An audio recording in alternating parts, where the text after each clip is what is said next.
Well, thank you very much. We've just had a great meeting, a really good, very productive meeting. We have one thing in common. We want this city of ours that we love to do very well. And I wanted to congratulate the mayor. He really ran an incredible race against, a lot of smart people, starting with the early primaries against some very tough people, very smart people. And he beat them easily. And I congratulated him. And we talked about some things in very strong common, like housing and getting housing built, and food and prices, and the price of oil is coming way down. Hey, welcome to Courageous Media. Really appreciate everybody rolling up. Thanks so much for being here on this beautiful Monday. Well, not so beautiful in Texas. It's raining cats and dogs outside, but it's a great day nonetheless. The weather's getting cooler. We got to love that. So welcome in. Really appreciate you rolling up. Please smash that like button. Subscribe if you haven't already.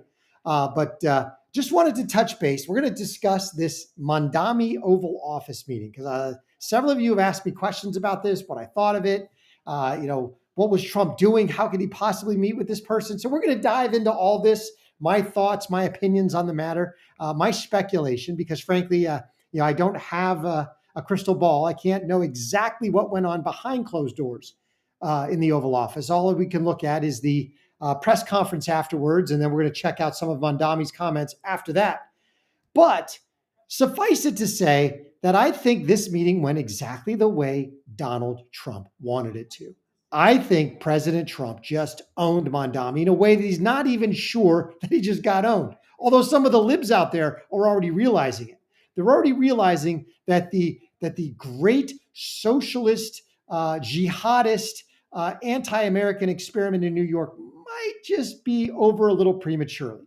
But let me know what you think. Really appreciate you rolling up. Eric Smith in the house, #1 here. Really appreciate you going. All right, let's check this out because I want to dive into this first. To set the stage for the Oval Office Trump-Mamdami meeting, we have to realize that this wasn't Trump's request. This was Mamdami begging for the meeting. Mamdami asked for the meeting. Trump didn't. Trump doesn't need to meet with Mamdami. Trump doesn't care that much. To him, Mamdami's a mosquito on the wall. But Mamdami, on the other hand, has realized very quickly, now that he is mayor-elect of New York City, that he doesn't have hardly any power. He has a name, he has some notoriety, but when it comes to actual power, he has very little in terms of changing budgetary policy. Now, he can change policy within the city. He has a great deal of power to destroy New York or to make it better in the way that he charges the police to do business, in the way that he charges the police, let's say, to cooperate with ICE or not, and some of those things. But the great socialist utopia experiment, he can't do without money. And that money has to come either from tax increases from the state, which Governor Hochul's already said, not going to happen, or it has to come from more money from the feds, which ain't going to happen. So I think Mamdami's realized that, this whole thing is probably over before it ever began. But check this out. This was from Trump. Communist mayor of New York, Zohran Mamdani, has asked for a meeting. We have agreed that this meeting will take place in the Oval Office on Friday, November 21st. Further details to follow. So that is the meeting we are going to be covering. Mamdami, the all-powerful mayor of New York, if you listen to the liberal nutcases, basically begged Trump for a meeting. Please let me come meet with the fascist, dictator, evil orange man, as he has said over and over again, that Trump is a fascist, Trump is a despot, Trump is a dictator, Trump is evil, Trump is highly dangerous. So Mamdami wanted to go meet with him for some reason. I don't know why. But check this out. So let's dive into this first clip. And that is, we're going to get to a couple clips of the actual meeting. We're going to do so through PBD. Had a couple of great thoughts on this, but they also had a couple of the clips that I want to get to. So let's dive right in. Talisha Clark, welcome in. Thanks for showing up. All right, here we go.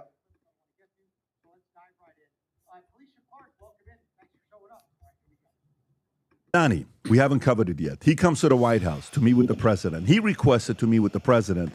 The president, of course, says, yes, no problem. He's from New York. The president made his wealth in New York. He came up in New York.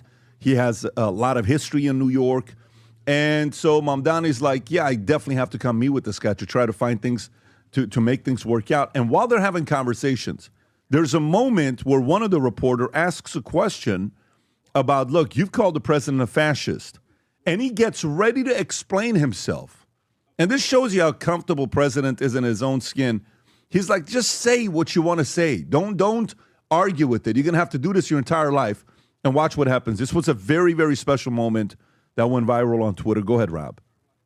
To Stephen Nelson, he asked about your comment calling the president a fascist. And your answer was, both President Trump and I have been clear about our positions and our views. Are you affirming that you think President Trump is a fascist? I've spoken about... That's okay. You can just say yes. Okay. Okay. It's easier. It's easier than explaining it. I don't mind. And Mr. President, I wanted to ask you... Slapped a little arm. Do you see Mamdani is like, you're okay. Yeah. There was another. Now, it's absolute, this moment, I thought, a lot of people think it's cute. Oh, it's endearing. No. This is the moment right here that I believe Trump ultimately owned Mamdami. And that is because Trump basically said, go ahead and say what you want to say. You want to call me a fascist? Go right ahead. Trump is ultimately comfortable in his own skin. Trump knows who he is. He is the leader of the free world. He is essentially the president of the world. Trump is the one out there brokering peace deals all over the place. Trump is the one remaking the American economy. Trump is the one that is getting rid of illegal immigrants to the tune of America had a net migration over the last 9 months of minus 2.5 million people. 2.5 million left the United States in terms of net immigration. Trump is the one that has the power. Trump knows he has the power. Trump knows that Mamdami begged for the meeting. Mamdami shows up to the White House, hat in hand. And they're in their little press conference. They want to get the gotcha moment. The press does. You called Trump a fascist. Is that true? Do you still think that? And Trump just pats him on the arm. Go ahead, say what you want to say. Because in that moment, he proved to the entire world that all of this blustering talk from even the most ardent left-wing liberal socialist nut jobs is nothing but play acting. They don't care about you. They don't care about, Mamdami does not care about the people of New York City. Mamdami doesn't care about any of that. Mamdami is a plant. Mamdami answers to the globalist cabal of corruptocrats. So they're going to say whatever they have to say to denigrate the United States and to oppose Trump. And so Trump, basically in having the meeting in the Oval Office with Mamdami, Trump smiling, being cordial, being nice, and pats Mamdami on the arm, says, go ahead, say what you want to say. You want to call me a fascist? Go right ahead, because now the entire American public can know it for what it is, an absolute bogus lie. If Trump was actually a fascist, if he was actually a dictator, if he was actually as full of hate as the left thinks he is, Trump would A, not have taken the meeting, period. And B, based on a clip that went, from Kristen Welker afterwards, Mamdami would be in prison. If Trump was actually a fascist, none of this would have been able to take place. And the American people can see it for what it is. It's nothing more than an empty shill. That's all these people are. They are empty suits playing for a group of puppet masters, and they are in it for the money and the power and to destroy America. All right, let's keep going. The moment where they talked about behind closed doors, Rob, where they had agreements, where he asked the question on, the president won the votes over for people that were struggling with affordability. You know which one I'm talking about, Rob? I think you do have it. I have where Mamdani says that the meeting was productive towards the end. Okay, let's watch this. Go for it. Appreciate it. Please. I appreciated the meeting with the president, and as he said, it was a productive meeting focused on a place of shared admiration and love, which is New York City. and the need to deliver affordability to New Yorkers, the 8.5 million people who call our city their home, who are struggling to afford life in the most expensive city in the United States of America.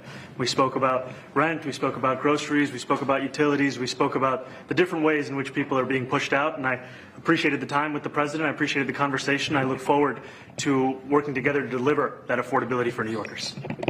Thank you very much. Any questions, please? And by the way, there's a clip where Trump says he would be comfortable living in New York. We agree on a lot more than I would have thought. I think I want him to do a great job, and we'll help him do a great job. You know, he may have different views, but in many ways, you know, we were discussing when Bernie Sanders was out of the race, I picked up a lot of his votes, and people had no idea, because he was strong on not getting ripped off in trade and lots of the things that I've practiced and been very successful on. Tariffs, a lot of things. Bernie Sanders and I agreed on much more than people thought. And when he was put out of the race, I think quite unfairly, if you want to know the truth, many of the Bernie Sanders voters voted for me.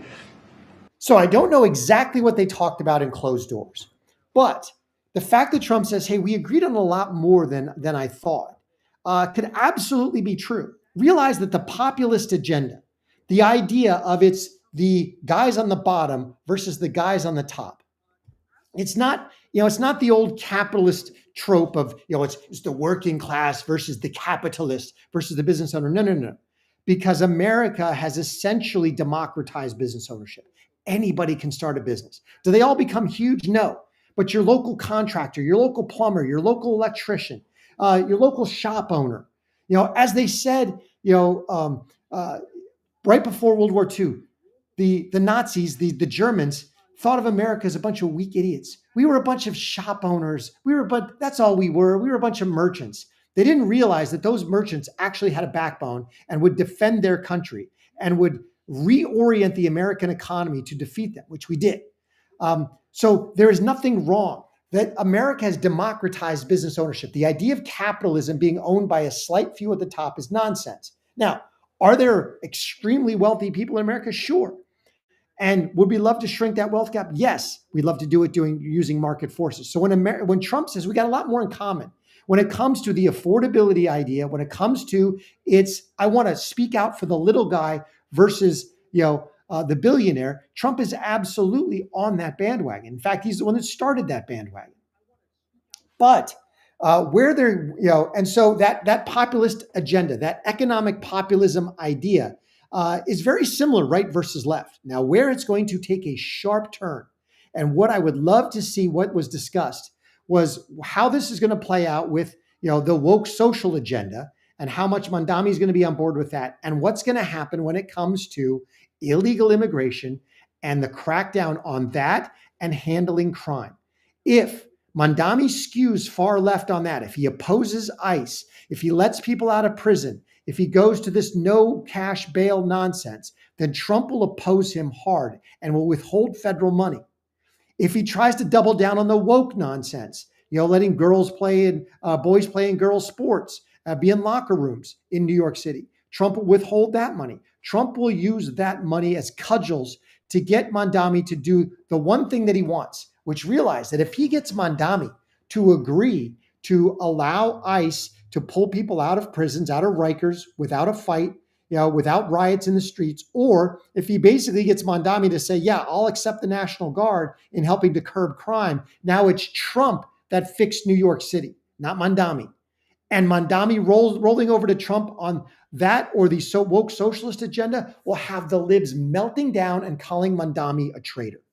Now, that's what I think. Let me know what you think. Resnap in the house. Really appreciate you being here. Lynn Sanger also in the house. All right.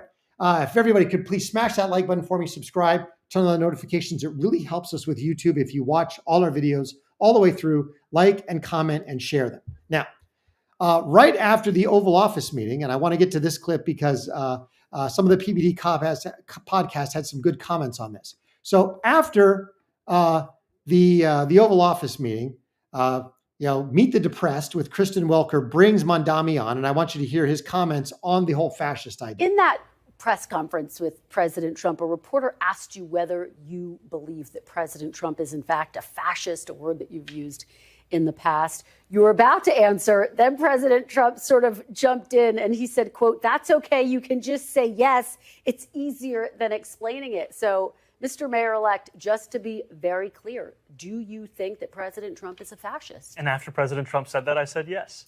And So you do? And that's something that I've said in the past. I say it today. And I think what I appreciated about the conversation that I had with the president was that we were not shy about the places of disagreement about the politics that has brought us to this moment. And we also wanted to focus on what it could look like to deliver on a shared analysis of an affordability crisis for New Yorkers. You've also said in the past that President Trump has engaged in a, quote, attack on our democracy. You've called him a despot. Do you still believe President Trump is a threat to the democracy? Everything that I've said in the past, I continue to believe. And that's the thing that I think is important in our politics, is that we don't shy away from where we have disagreements, but we understand what it is that brings us to that table. So here it is. So Trump, this is Trump Masterclass. This is the Masterclass right here. Trump gets him in the Oval Office. Trump is cordial. Trump is nice. Trump is patting him on the arm. While Trump is sitting down, Mamdami's standing. So Mamdami looks like a little school kid, standing in the principal's office. Or probably a better analogy would be, Mamdami looks like, the little boy standing in the office with his dad. His dad's sitting down. His dad is the power player. Trump is the power in this scenario. Mamdami is the nothing. And so when Mamdami gets asked a hard question, Trump pats him on the arm. Say whatever you want. Go ahead, say it, because I'm going to prove to the world that none of this is true.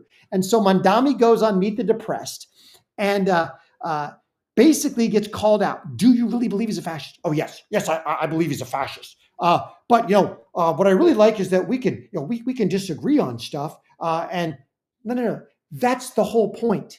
Being a fascist is nothing more than a euphemism for they don't like our leftist policy. And that's what America is waking up to realize. They're realizing that when they are called racist or fascist or despot or you're anti-democracy or you're a danger to our democracy, all it means is you don't toe the liberal leftist party line. And so America's over it. Trump is going to remake the language so that you can call people fascist and racist and all this other nonsense, and it'll roll off people like water off a duck's back because they realize that there's nothing to it. It's absolute fraud. Now, check this out from PBD because I thought they had some good takes on this as well.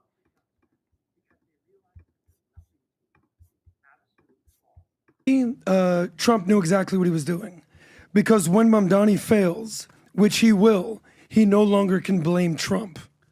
Trump could have gone super hard on the guy, but he's like, come on, buddy, we're friends, right? Yeah. Got you. I wanted to Trump succeed. knows, I want you to do good. Yeah. I'm here for you. So now he can't play the victim. You saw he treated me horribly. I went there. He disrespected me. Now he has more rhetoric for his people. Now he has to say, yeah, I met with the fascist. And he actually was nice. Yeah. This nice fascist. So he took his power away. He neutralized him. Now he can't play the victim. Smart move by Trump. But how do you feel about saying fascist, threat to democracy, and still having that I think language? if this was first term, he handles it in a different way. President does. I think it's second term. And meaning, when it's second term, you already have your base. You don't need to win your base over. So some people in his base are going to be like, what are you doing? I can't believe you gave him this. And, why you treat him so respectfully? Do you not understand what's going on? There's a bunch of people right now running as socialists, just so you know, as socialists.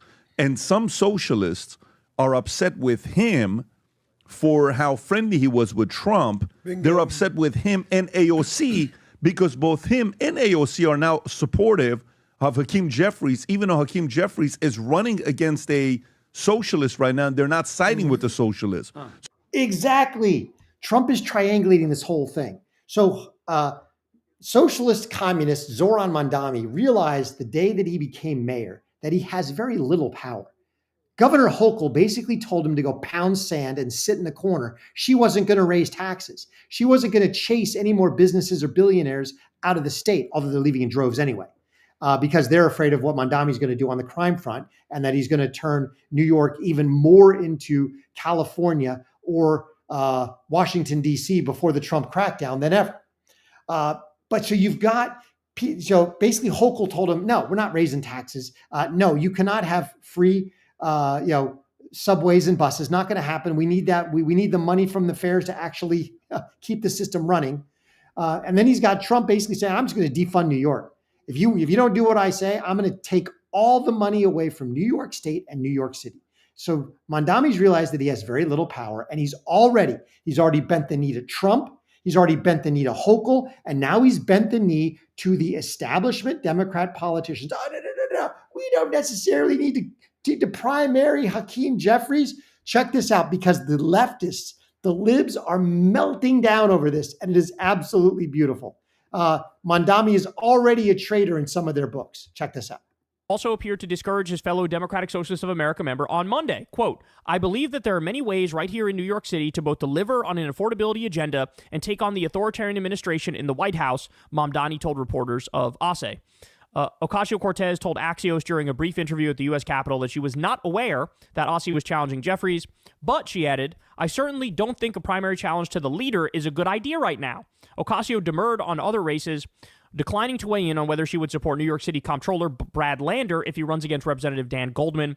ASE filed paperwork with the Federal Election Commission on Monday to run for Jeffries' district, which covers portions of Brooklyn. He said in a statement he is exploring a run because Democratic leadership is not only failing to effectively fight back against Donald Trump, they have also failed to deliver a vision that we can all believe in.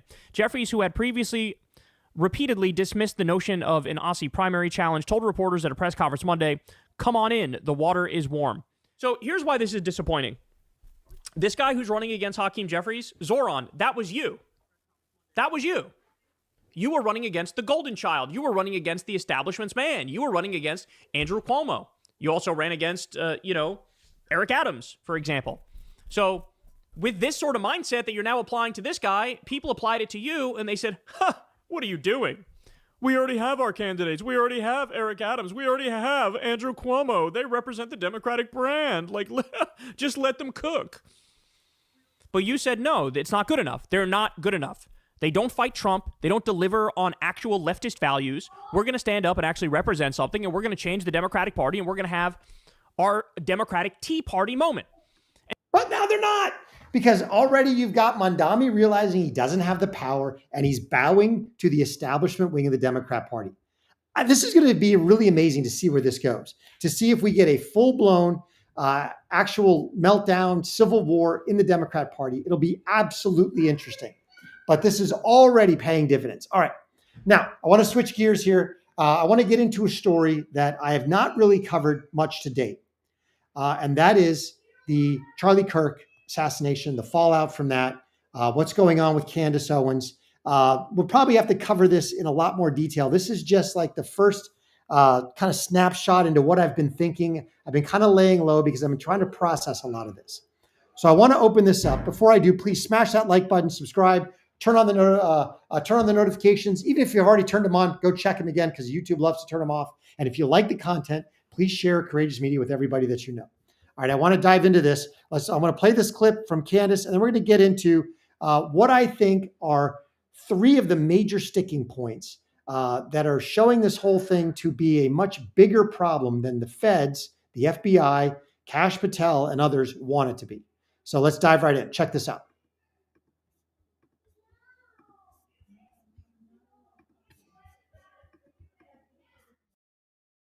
Never get over the fact, by the way, that the decision was made to execute Charlie Kirk publicly. They wanted us to see it. That is something that truly disturbs me on every level to consider, that they wanted us to see it, and then they wanted to spend money on a psychological campaign to tell us that we were wrong for seeing it and thinking about it and not accepting the narrative. Like, that really gets to the heart of the disturbing corruption and psychopathic nature of our government worldwide. I just want to say that, okay? Now, never get over the fact, by the way. So we've got Candace Owens has not bought this thing basically from the get-go. Probably about 5 days in, she was like, I'm not buying the narrative. I don't believe this nonsense. I don't think this was a lone shooter. I don't think it was Tyler Robinson. I think Tyler Robinson's a kid. I think Tyler Robinson might be involved. So she's gone there. Now, there's been times when she has gone full blown, tinfoil hat. It was all about Israel. Other times, she's gone some different directions. I think a lot of it has been she's been processing this out loud. I know she went away to Wyoming for a week or two and just tried to get her thoughts straight. But again, I think a lot of this has been her processing out loud. Now, with that said, there are major, major holes that have propped up in the official narrative to date. Now, we don't know, we know the narrative. We don't know what the FBI, the DOJ are actually going to prosecute in Utah. We have some ideas based on what they've said, and what they've said now does not match up with actual evidence that has been presented. So this is going to be very interesting to see. I am not buying, just so everybody, I'm not buying the Tyler Robinson was the lone shooter nonsense. This just sounds way too much like it was, Lee Harvey Oswald. He acted alone. He somehow got 3 shots off in 3 seconds from a bolt action rifle, and you had magic bullets making left hand, 90-degree turns. It's all nonsense. But now we've got way too much video. We've got way too much access to the internet. We've got way too much information to buy that crap anymore. And I don't think that's the case. Now, whether the feds come out and actually change the direction of this prosecution, maybe they've been staying silent because that's what they want to do, I don't know. I'm willing to give them one more benefit of the doubt. And part of that is because now I advocated for Kash Patel as director of the FBI. And so far he has been, in some cases, really good, and in some cases a disappointment. We don't have any information on the Trump assassination. We don't have any real movement on J6. We don't have anything on this situation. And I've really trusted Dan Bongino as the assistant director, the deputy director, and I want to see where this plays out. I'm hoping that they get things right. So I want to dive into basically a bombshell that Candace released on her Twitter feed. I think it was on Sunday, talking about the fact that she has been targeted for assassination. And this is not some wild theory. She actually has a vetted, evidently inside source in the French government, and how that dovetails with what's going on with the Charlie Kirk assassination. I think between what she's uncovered with Egyptian military flights in and out of the United States, shadowing Charlie and Erica Kirk, and who were there on the ground on the day that he was assassinated. You couple that with the nonsense with the bullet, and I think you've got 3 serious problems with this entire narrative. Now, let me dive right into this. Here is what she released, a long Twitter feed. So we'll do our best to kind of help you read this. Urgent. 2 days ago, I was contacted by a high-ranking employee. Oh, sorry about that. Contacted by a high-ranking employee of the French government. After determining this person's position and proximity to the French couple, I have deemed the information they gave me to be credible enough to share publicly in the event that something happens. All right. So now she's been pretty circumspect on not just sharing willy-nilly, and she shares a lot of opinions, but she has backed stuff up with evidence. Now, realize that people want proof. People in this day and age, they want the CSI show. They want the DNA proof that proves absolutely 100%, that either somebody did it or somebody didn't do it. Most of the time, you never get that in a court case. In a real world, you get evidence, and you have to stack the evidence up. In short, this person claims that the Macrons have executed upon and paid for my assassination. You read that correctly. Now, I have no doubt about this. The Macrons, she has been a thorn in their side now going on 8 months. It has been ugly. She has outed essentially Brigitte Macron as Jean-Michel Trogneux. She's got evidence. She's got evidence backed up by people in France. I think 100%, well, maybe 99%. I mean, because I believe 99% that Brigitte Macron is Jean-Michel Trogneux. She was born a man, a boy, a male, and this whole thing, and they have perpetrated an ultimate scam on the French people and upon the world, frankly. You read that correctly. More specifically, the green light was given to a small team in the National Gendarmerie Intervention Group. I was told that there was one Israeli on that assassination squad, plans were formalized, this person provided concrete proof that they are well placed within the French government apparatus. Further to the point, this person claims that Charlie Kirk's assassin trained with the French Legion 13th Brigade with multi-state involvement. Now, if that is true, that begins to debunk this. First of all, it debunks the idea that there was a lone shooter who acted alone. It also begins to debunk the idea that it was Tyler Robinson, because unless they have evidence that Tyler Robinson flew out of the country and trained with French Foreign Legion somewhere, I don't know. That tells me that there's probably other people involved on the ground. Journalist Xavier Broussard's life is also at risk. He's the one who wrote the book, Becoming Brigitte, that started the whole Brigitte Macron firestorm. This is deadly serious. The heads of state of France apparently wants us both dead and has authorized processional units to carry this out. I asked everybody in person to retweet and share this.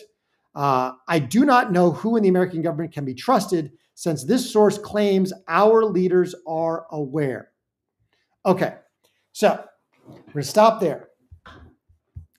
This is huge. Okay, the fact that now this dovetails with what the Charlie Kirk's second in command at TPUSA, whose name's just blanking at the moment, who basically told Candace after the assassination of Charlie Kirk that she needed to keep her and Tucker need to keep their heads down because they, the ubiquitous they, were coming after them too. And her life and Tucker's life were in danger. Now, why he would say that, and Candace and Tucker would never get a call from the feds. Where did that come from? Where did that information come from? That just starts the series of conspiracy theories. Now, I want to get into this because, like I said, there are a couple of facts which I think belie the entire narrative that we have been fed so far. 3 facts that we're going to cover today. 1, the whole Egyptian plane situation. 2, the lies about drones in the air. And 3, the bullet. We're going to call it the new magic bullet theory. The Kennedy, just like the Kennedy magic bullet theory, we've got a 30-06 bullet that supposedly gets stopped by Charlie Kirk's neck bone because he eats a lot of spinach, and it makes a couple 90-degree turns in there somewhere, and you get very little chest cavitation. It's just nonsense, in my opinion. All right, so let's dive right in. Really appreciate. All right, here we go with Candace Owens on. This is just a snippet because she's covered this now for multiple episodes. But essentially, what we've got is Egyptian military aircraft that have been in the United States over and over and over and over again and have a statistically impossible overlap rate with Charlie and Erica Kirk. These 2 planes were on the ground the day before, the day of the Charlie Kirk assassination in Utah, in the airport next to Utah Valley State. So we've got serious overlap that is statistically impossible to make random, to account for by simply randomized flight theory. Check this out. And these planes also transited through Delaware, which now Delaware has a French connection. Here we go. Facts. So let's recap these facts. On September 10th, an Egyptian government aircraft with a history of flying to France and the United States lands at a small Delaware airport under a French company maintenance pretext that doesn't actually match the hangar timeline because the French visit predates the French company's deal. Within an hour, federal SUVs move from that airport to 920 North King Street. 920 North King Street has been a federal residence office since at least 1997, and today it houses the DEA, the FBI, and the United States Secret Service, all at the same address. The hangar the plane would have used is controlled through a DRBA lease that itself is nested in federal waterways. The FBI also publicly talks about key partners in Wilmington on the same year that the hangar reactivates. I'm going to skip this next portion because he tells me how I can verify this. And like I said, I did that. Once more, go through this logic and ask yourself how this makes any sense. On November 13th, 2022, SUBTT flies from Cairo to Paris to Wichita, Kansas, to Wilmington, Delaware, back to Cairo.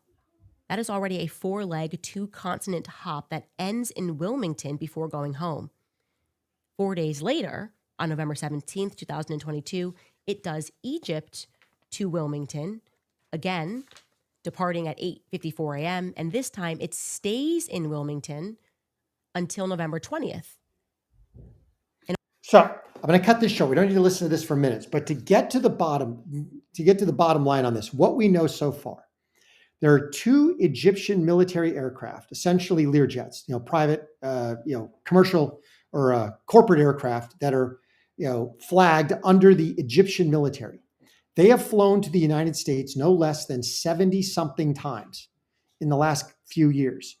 And I say no less than that because they have 79 overlaps with Charlie and Erica Kirk. That is absolutely statistically impossible from a randomized sample.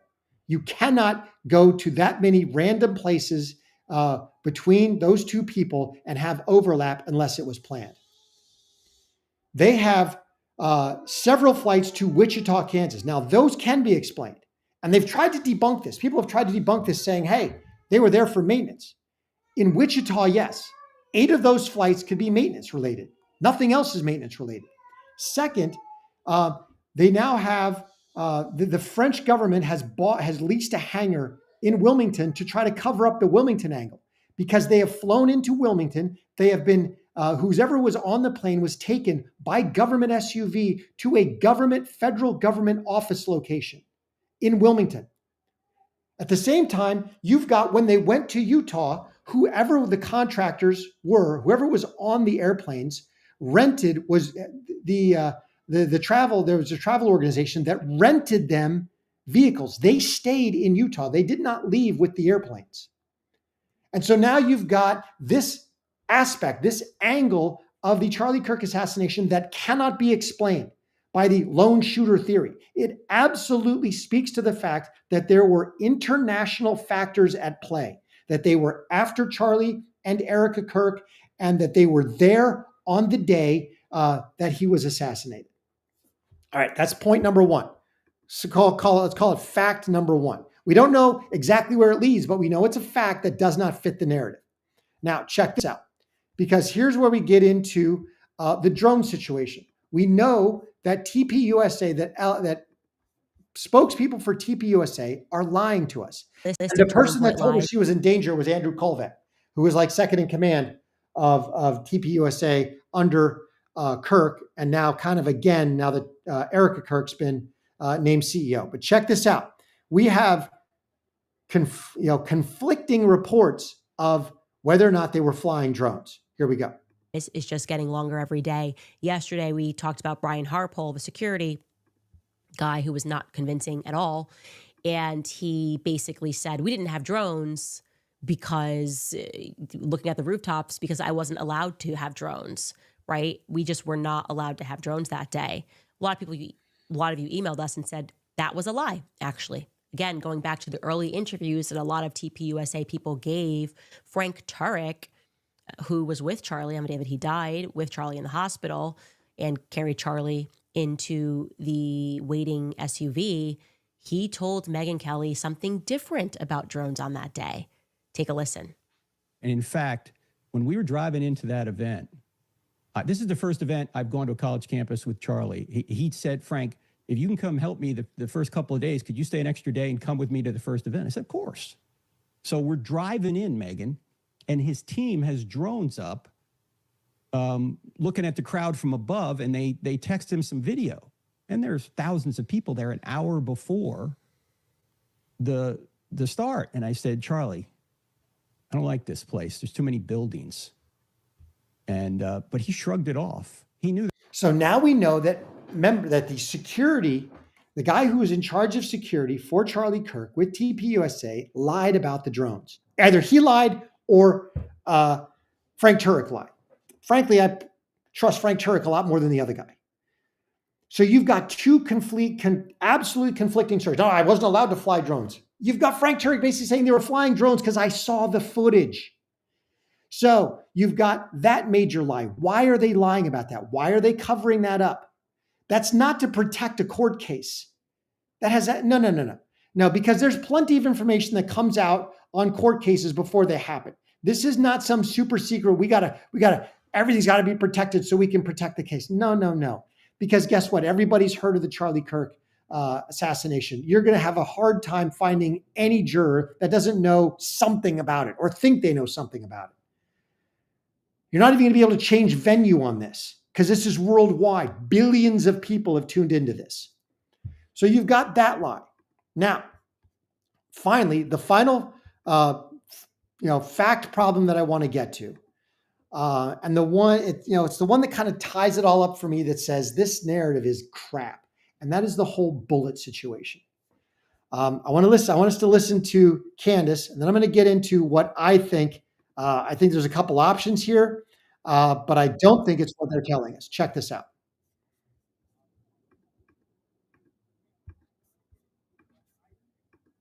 The part that he is telling the truth about is that Charlie's neck indeed did stop the bullet without question. Okay. And this is going to dispel a lot of theories that are out there. And I'm telling you this 100%. Charlie Kirk was shot from the front and the bullet did not exit. And at least a fragment of the bullet was recovered from his neck. And I'm going to tell you exactly where it was recovered from. I have fact-checked this information from multiple sources now. I've actually been sitting on this for a little bit over a week. Right around here. So think about almost in line with your shoulder blade right in the center. Now, why is that helpful? Because it gives us a bullet trajectory, okay? We went in here where you saw that, and it was stopped, and a fragment was pulled from, think right, if you're just touching your spine in line with your shoulder blade. That leads us obviously to the part that he's maybe not being forthcoming about. They did not recover a bullet from a 30-06. They didn't recover a bullet from a 30-06. It just didn't happen, okay? If they had found a 30-06 bullet, Charlie's death certificate certainly would have reflected that. In suicide situations, as just one example, medical examiners feel free to chime in. I've spoken to quite a few, but when the gun and the bullet are known, they are reflected onto the death certificate, okay? Okay, so that it's interesting about the death certificate part, and I found that interesting. But what I found even more compelling was the fact that supposedly Charlie Kirk was shot with a 30-06. Now, if you've ever seen the damage a 30-06 does, you'll realize that if you watch the video, not even the graphic video, just the one video where it shows where Charlie Kirk actually got shot, not with all the blood and everything else, but where he basically gets shot, lurches to the left, and falls over. You will say to yourself, there's no way that's a 30-06 unless it grazes his neck and it's a complete through and through. The only way to explain the video with a 30-06 bullet is that it basically just grazes him enough, like it goes right through, just simple, flesh. It's a complete through and through. That bullet would have kept going. That possibly could have explained the body movement, the body motion. Otherwise, look at what a 30-06 bullet actually does. And I've got two videos because I've looked at video after video after video of what a 30-06 does and what it looks like. I've shot them before. So I knew what I was getting into, but check this out. Let's give it a shot. All right, so what they've got here is they've got a cow thigh bone. This is three times as thick as the vertebrae in Charlie Kirk's neck, which supposedly stopped a 30-06 bullet. Check this out. Yeah, that's a little different. Okay. There you go. Maybe I did miss.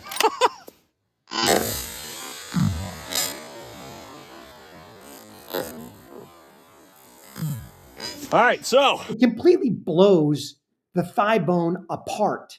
There's no way that Charlie Kirk's neck stopped a 30-06 bullet. Let's see the damage. It's literally in pieces. So here you go. Where Brian hit that directly in the center. Literally exploded that cow femur in half, blew straight through. Cow femur, 30-06 round. Now think about a human. Now, so realize that this is how ridiculous it gets. So they did another test with, cow femur surrounded by flesh. Check this. Well, well, they can't. Everything exploded. All right, let's check it out.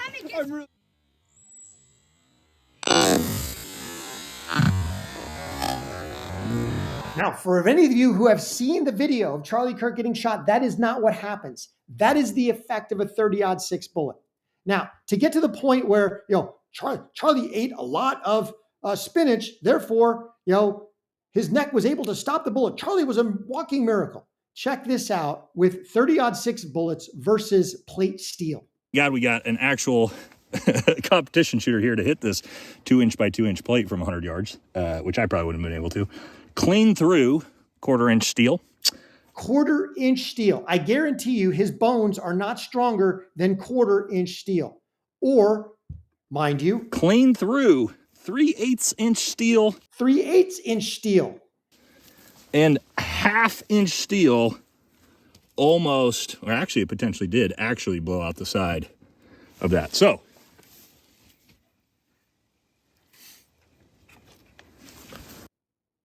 guys, final thoughts. Literally nothing we brought out here today could stop a 30-06 round. Exactly. Charlie Kirk did not stop a 30-06 round.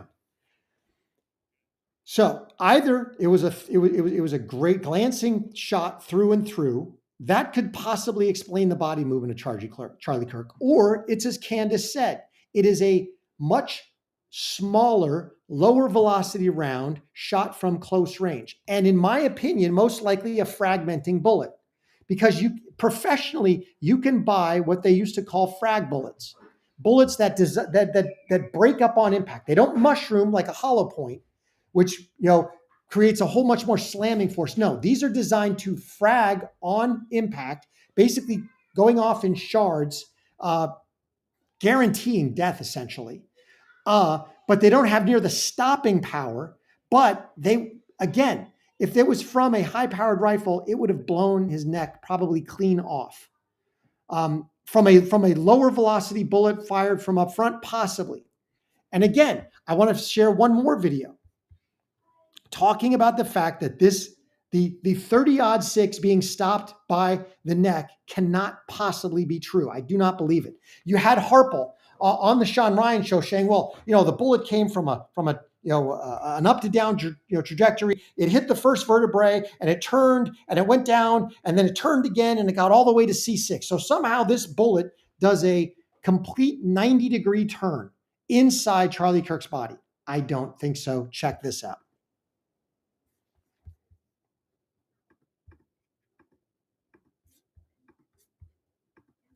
Have these roasts which had the bone in. This is 1.25 inch bone. A leg bone of a pig is a lot more dense than the cervical neck bones of a human. This bone has to hold a lot of weight. It's got a big fat 1/4 inch-ish wall around it, before you get to the marrow. These are very hard bones, and they're solid, one piece. So you would think if anything was going to deflect this, here's what would happen. So now this was shot with a 180 grain hollow point. The bone was hit. It was shattered. You see this huge hole that came out the backside here. And that's because the bullet came in, it probably mushroomed a bit, but the bullet went straight through, but it was carrying so much of the bone material with it that too punched through. This is a 1/2 inch oriented strand board, and it's just astonishing to watch this happen. So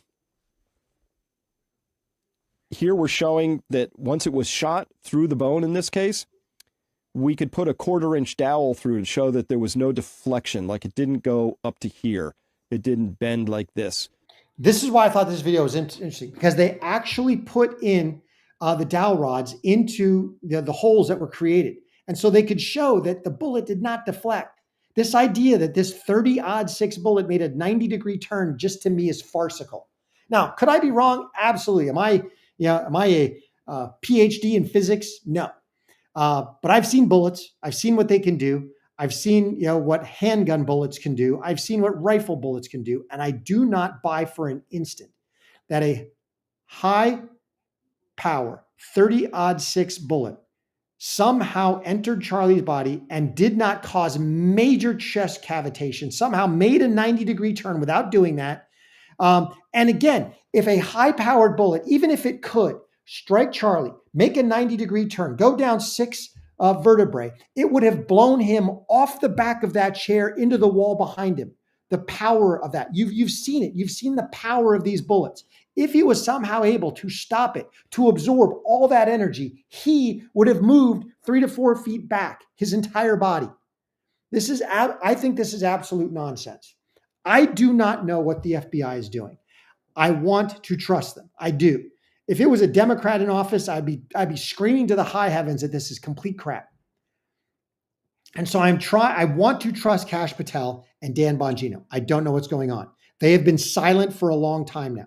We've also lost complete contact publicly with the roommate. Where is the roommate? Do they even have the roommate? What is going? This whole thing stinks to high heaven. And Candace has it right. Candace is asking a lot of questions, and she is finding evidence that this is a much bigger deal than a lone shooter who hated Charlie because he was anti-trans. That story is not playing anymore. Not with the Egyptian military plane angle, not with the French involved in Wilmington angle, not with the bullet angle, not with the TPUSA lying about the drones angle, and now with alleged inside French government access, an official with high-placed access inside the French government, basically saying that the Macrons signed off on the assassination of both Charlie and Candace. That lends a whole different element to this thing because it ties in the Satis, French angle in Wilmington, where they leased a hangar to try to make Wilmington look like a maintenance stop when it never was. It was always about interaction with government officials at the Fed office, the joint Fed office in Wilmington. Let me know what you think in the comments. Really appreciate everybody rolling up because Eric Smith, I agree, but I do not believe this was a 30-06 round. I think this is shaping up to be a low power fragment round, and that would lend itself to multiple shooters. But let me know what you think. Really appreciate everybody rolling up. Please smash that comment. Smash the like button, comment, let us know how we're doing. If you like the content, please share it. And whatever you do, if you'd like to support the channel, please join us as a member of the Courageous Army. Really appreciate you rolling up. God is good. He is sovereign. He is in control. This will all be good in the end. Until I catch you next.